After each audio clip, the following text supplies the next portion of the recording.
ఇక పార్టీ ఫిరాయించిన ఎమ్మెల్యేలపై అనర్హత వేటు వేయాలని కోరుతూ బీఆర్ఎస్ పార్టీ దాఖలు చేసిన పిటిషన్ పై ఇవాళ సుప్రీంకోర్టులో విచారణ జరగనుంది.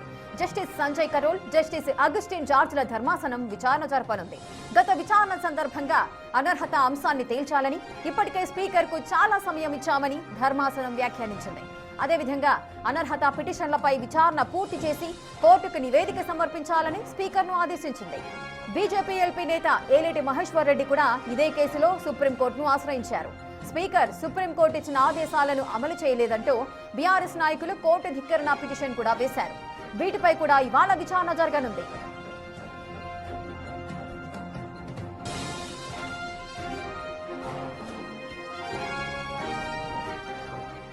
కాగా పార్టీ ఫిరాయింపుల కేసులో ఇప్పటి వరకు 8 మందికి స్పీకర్ గడ్డం ప్రసాద్ క్లీన్ చిట్ ఇచ్చారు. ఇంకా కడియం, దానం నాగేందర్ విచారణ పెండింగ్ లో ఉంది. ఎమ్మెల్యేలు అరికెపూడి గాంధీ, తెల్లం వెంకట్రావు, కృష్ణమోహన్ తో పాటు ప్రకాష్ గౌడ్, గూడెం మహిపాల్ రెడ్డి, పోచారం శ్రీనివాసరెడ్డి, కాళే యాదయ్య, సంజయ్ కుమార్లకు స్పీకర్ క్లీన్ చిట్ ఇచ్చారు.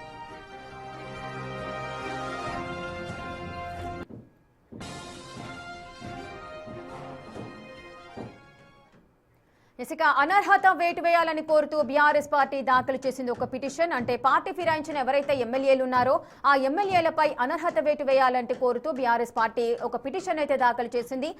ఈ పిటిషన్ సుప్రీంకోర్టులో ఇవాళ విచారణ జరగబోతోంది. మరి విచారణకు సంబంధించిన పూర్తి అప్డేట్స్ మా ప్రతినిధి శివ అందిస్తారు. శివ, విచారణ ఎప్పుడు జరగబోతోంది? ఎవరెవరు ఈ విచారణకు సంబంధించిన హాజరయ్యే అవకాశాలు ఉన్నాయి?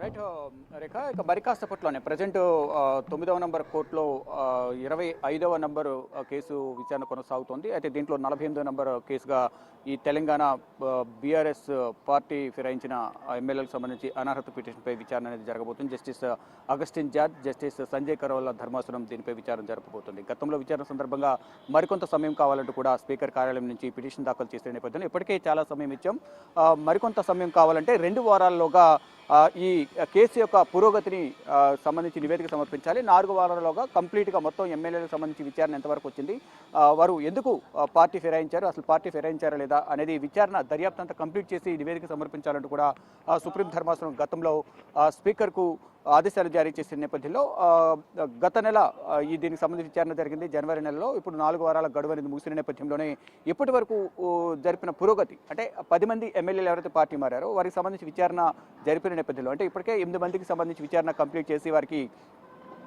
క్లీన్ చిట్ ఇచ్చారు స్పీకర్ గడ్డం ప్రసాద్. మరోవైపు కడియం శ్రీహరిని కూడా విచారించారు. ఇటు దానం నాగేందర్ కూడా అఫిడవిట్ దాఖలు చేశారు. నేను ఇంకా బీఆర్ఎస్లో ఉన్నానంటూ కూడా అఫిడవిట్ సమర్పించారు స్పీకర్కు. ఈ నేపథ్యంలోనే అంటే 4 క్లీన్ చిట్ ఇచ్చిన నేపథ్యంలో ఈ ఇద్దరి పరిస్థితి ఏంటి, ఈ ఇద్దరు ఏం చెప్పారు ఏంటి అనేది కూడా నివేదికలో పొందుపరిచారు. ఆ నివేదికను ఈరోజు సుప్రీంకోర్టుకు సమర్పించిన నేపథ్యంలో ఇక మరి కాసేపట్లోనే కోర్టు నెంబర్ 9లో జస్టిస్ అగస్టిన్ జార్జ్ అలాగే జస్టిస్ సంజయ్ కరోల్ ధర్మాసనం దీనిపై విచారణ జరపబోతుంది. దీనితో పాటు గతంలో BJP floor leader Maheshwar Reddy కూడా పిటిషన్ దాఖలు చేశారు. స్పీకర్ పైన కోర్టు ధిక్కరణ కేసుకు సంబంధించి పిటిషన్ దాఖలు చేశారు. అంటే అనుకున్న సమయం కల్లా పిటిషన్ సుప్రీంకోర్టు ఇచ్చిన ఆదేశాలను పట్టించుకోకుండా విచారణ అనేది లేట్ చేస్తున్నారంటే కూడా ఇది కోర్టు ధిక్కరణ కింద వస్తుందంటూ మహేశ్వర్ రెడ్డి దాఖలు చేసిన పిటిషన్ కూడా ఇటు పాడి కౌశిక్ రెడ్డి, కేటీఆర్ దాఖలు చేసిన పిటిషన్తో అటాచ్ చేశారు. ఈ 3 పిటిషన్ సంబంధించి అంటే ఈ మొత్తం 2 కూడా ఇటు బీఆర్ఎస్ గతంలో బీఆర్ఎస్ దాఖలు చేసిన పిటిషన్ కానీ ఇప్పుడు మహేశ్వర్ రెడ్డి దాఖలు చేసిన దాన్ని కూడా మర్జ్ చేస్తూ 2 కలిపి ఈరోజు సుప్రీంకోర్టులో విచారణ అనేది జరగబోతోంది. గత కొంతకాలంగా కూడా స్పీకర్ ఈ పార్టీ మారిన ఎమ్మెల్యేలకు సంబంధించి అనర్హత పిటిషన్ విషయంలో నిర్ణయం తీసుకోవడంలో ఆలస్యం చేస్తూ ఉన్నారు అనేది ప్రధానంగా ఇటు బీఆర్ఎస్ సంబంధించిన పిటిషన్ దాఖలు చేసిన నేపథ్యంలోనే ఇప్పటికే పలుమార్లు వాదులు ప్రతివాదులు ఉన్నారు. విచారణ జరిగింది, తర్వాత ఆ సమయం కావాలంటూ కూడా గతంలో కోరారు. సమయం ఇచ్చినప్పటికీ కూడా విచారణ కంప్లీట్ కాలేదు. మరికొంత సమయం కావాలి విచారించేందుకు. కొన్ని ప్రభుత్వ కార్యక్రమాలు ఇతరేతర కార్యక్రమాలు ఉన్న నేపథ్యంలోనే ఎమ్మెల్యేలు విచారించడం కుదరలేదు కాబట్టి మరికొంత సమయం కేటాయించాలని కోరిన నేపథ్యంలోనే ఇటు సుప్రీంకోర్టు మరో 4 వారాల సమయం ఇచ్చింది. ఆ 4 వారాల గడువు కూడా ముగిసింది. ఇప్పటికే 8 మంది పార్టీ మారిన ఎమ్మెల్యేలకు సంబంధించి స్పీకర్ గడ్డం ప్రసాద్ క్లీన్ చిట్ ఇచ్చారు. ఇంకా మిగిలిన ఎమ్మెల్యేలకు సంబంధించి కూడా విచారణ అంటే ఇటు స్పీకర్ కార్యాలయానికి వెళ్లి విచారణకు అటెండ్ అయ్యారు కడియం శ్రీహరి. మరోవైపు దానం నాగేందర్ కూడా అఫిడవిట్ సమర్పించారు, నేను ఇంకా బీఆర్ఎస్లో ఉన్నానంటూ కూడా. ఇక దానికి సంబంధించి ఇప్పుడు నివేదిక అనేది సమర్పించే అవకాశం ఉంది కాబట్టి ఆల్రెడీ సమర్పించారు కాబట్టి దానికి సంబంధించి ఇటు స్పీకర్ కార్యాలయం నుంచి స్పీకర్ తరఫున ఇటు అభిషేక్ మను సింఘవి వాదన వినిపించబోతున్నారు. మరోవైపు ఇటు బీఆర్ఎస్ పిటిషనర్ల తరపు కూడా వారి వాదన వినిపించే అవకాశం కనిపిస్తుంది. అంటే ఇరువురి వాదనలు ఏ విధంగా ఉండబోతున్నాయి? ఇరువురు వాదన విన్న తర్వాత సుప్రీం ధర్మాసనం ఎటువంటి నిర్ణయం తీసుకుంటుందనే దానిపై మాత్రం ఇంకా ఉత్కంఠ కొనసాగుతుంది. అంటే ఇక్కడ విచారణ ముగుస్తుంది కాబట్టి తర్వాత నెక్స్ట్ హైకోర్టుకు వెళ్ళి తెలుసుకోవాలని ఆదేశాలు ఇచ్చే అవకాశం ఉందనేది కూడా కొంత ప్రచారం జరుగుతుంది. అయితే మొత్తంగా చూసుకుంటే ఇక మరి కాసేపట్లో దీనికి సంబంధించి తుది ఉత్తర్వులు అనేది సుప్రీం ధర్మాసనం ఇచ్చే అవకాశం అయితే కనిపిస్తుంది. ప్రజెంట్ 32వ నంబర్ అనేది కొనసాగుతుంది. 48వ నంబర్గా ఈ పిటిషన్ దాఖలైన నేపథ్యంలో అంటే మరొక 30 మినిట్స్ లోపే దీనికి సంబంధించి ఒక నిర్ణయం అయితే సుప్రీం ధర్మాసనం వెల్లడించే అవకాశం అయితే కనిపిస్తోంది. మొత్తంగా చూసుకుంటే ఈ తెలంగాణ పార్టీ ఫిరాయింపులకు సంబంధించిన అనర్హత పిటిషన్ పైన ఇప్పుడు విచారణ అనేది సుప్రీం ధర్మాసనంలో జరగబోతుంది కాబట్టి ఎటువంటి నిర్ణయం వెల్లడిస్తుంది సుప్రీం ధర్మాసనం అనేది కూడా వేచి చూడాల్సి ఉంది. రేఖ శివ, ఆల్రెడీ 10 మంది పార్టీ ఫిరాయించిన ఎమ్మెల్యేలకు సంబంధించి 8 మందికి స్పీకర్ అయితే క్లీన్ చిట్ ఇచ్చిన సందర్భాలు ఉన్నాయి. మిగిలింది మాత్రం కడియం శ్రీహరి అలాగే దానం నాగేందర్. ఈ ఇద్దరికి సంబంధించి వాళ్ళు కూడా మేము పార్టీ ఫిరాయించలేదు, మేము ఇంకా బీఆర్ఎస్ లోనే ఉన్నామంటూ కూడా వారు రాతపూర్వకంగా రాసిచ్చిన సందర్భాలు నెలకొన్నాయి. కానీ స్పీకర్ ఎందుకు ఆ నిర్ణయాలను ఇంకా విచారించడానికి డిలే చేస్తున్నారు? అంటే తెలంగాణలో ఇప్పుడు మున్సిపల్ ఎలక్షన్స్ కూడా జరగబోతున్నాయి కాబట్టి మళ్ళీ మరికొంత సమయము స్పీకర్కి ఇచ్చే అవకాశాలు ఎంత మేరకు ఉండవచ్చు అనుకోవచ్చు?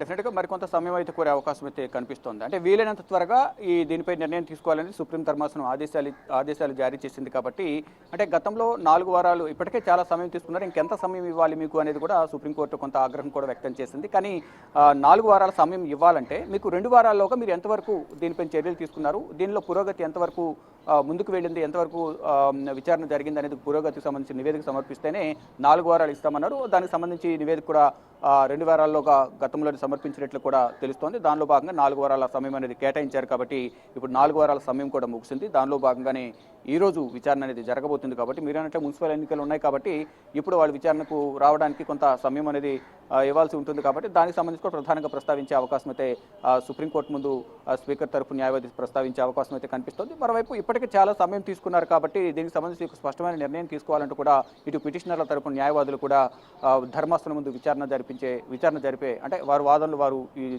వినిపించే అవకాశం అయితే కనిపిస్తుంది. ఏదేమైనప్పటికీ కూడా గత కొంతకాలంగా దీనిపై తాత్సారం చేస్తున్నారు, నిర్ణయం తీసుకోవడంలో అలసత్వం వహిస్తూ ఉన్నారు, అధికార పార్టీకి న్యాయం చేకూర్చే విధంగా కూడా స్పీకర్ వ్యవహరిస్తున్నారు అనేది కూడా ప్రధానంగా ఇటు విపక్షాలకు సంబంధించి అంటే పిటిషనర్లు ఎవరైతున్నారో పిటిషనర్లు తరపున న్యాయవాదులు వాదనలు అయితే వినిపిస్తున్నారు. మరి ఇప్పుడు ఏం జరగబోతుంది? సమయం ఇచ్చారు, ఆ సమయంలోగా కంప్లీట్ నిర్ణయం అనేది తీసుకోలేకపోయారు. అంటే 8 మందికి సంబంధించి నిర్ణయం అయితే తీసుకున్నారు, దానికి సంబంధించి క్లీన్ చిట్ ఇచ్చారంటూ కూడా ప్రచారం జరుగుతుంది. ఇక స్పీకర్ ముందు కడియం శ్రీహరి కూడా అటెండ్ అయ్యారు. మరోవైపు దానం నాగేందర్ కూడా అఫిడవిట్ సమర్పించారంటూ కూడా తాను కూడా చెప్తున్నారు కాబట్టి ఆ అఫిడవిట్లో ఏముంది అంటే నేను బీఆర్ఎస్లో ఉన్నానంటూ కూడా తాను అఫిడవిట్ సమర్పించినప్పటికీ దాన్ని అంగీకరించే పరిస్థితి అయితే ఇటు బీఆర్ఎస్లో లేదు. దానికి సంబంధించి కూడా ఇటు వాదనలు వినిపించే అవకాశం ఇది ప్రధానంగా కనిపిస్తోంది. అంటే ఒకవైపు బీఆర్ఎస్ నుంచి కాంగ్రెస్లోకి వచ్చి కాంగ్రెస్లో ఉండగానే మళ్ళీ ఎంపీగా పోటీ చేసి ఓడిపోయి మళ్ళీ కాంగ్రెస్లో కొనసాగుతున్నారు అనేది బీఆర్ఎస్ తరఫున పిటిషనర్లు ఎవరైతే ఉన్నారో వారి తరఫున న్యాయవాదులు వాదనలు వినిపించే అవకాశం కనిపిస్తోంది. మరోవైపు కడియం శ్రీహరి కూడా కాంగ్రెస్ పార్టీకి సంబంధించిన అధికార కార్యక్రమాల్లో పాల్గొంటున్నారు. మరో గతంలో కూడా మనం చూసాం ఇటు సంజయ్ కూడా బీఆర్ఎస్ నుంచి వచ్చి ఇటు కాంగ్రెస్ పార్టీకి సంబంధించిన మున్సిపల్ ఎన్నికల్లో వార్డు మెంబర్లు కానీ వారికి సంబంధించిన టికెట్ల కేటాయింపు సంబంధించి కూడా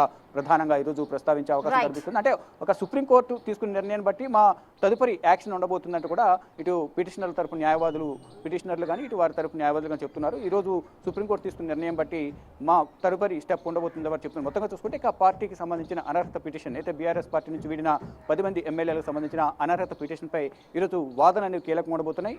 ఈరోజు సుప్రీంకోర్టు ఇచ్చే ఆదేశాలు కూడా కీలకంగా మారబోతున్నాయి. ఇక మరి కాసేపట్లోనే దీనికి సంబంధించి విచారణ అనేది ప్రారంభం కాబోతోంది. ప్రజెంట్ 36వ నెంబర్ అయితే కొనసాగుతోంది. మరో 12 నెంబర్ ఇంకా 48వ నెంబర్ కేసు లిస్ట్ అయింది కాబట్టి మరి కాసేపట్లోనే దీనికి సంబంధించి విచారణ జరిగే అవకాశం అయితే కనిపిస్తోంది.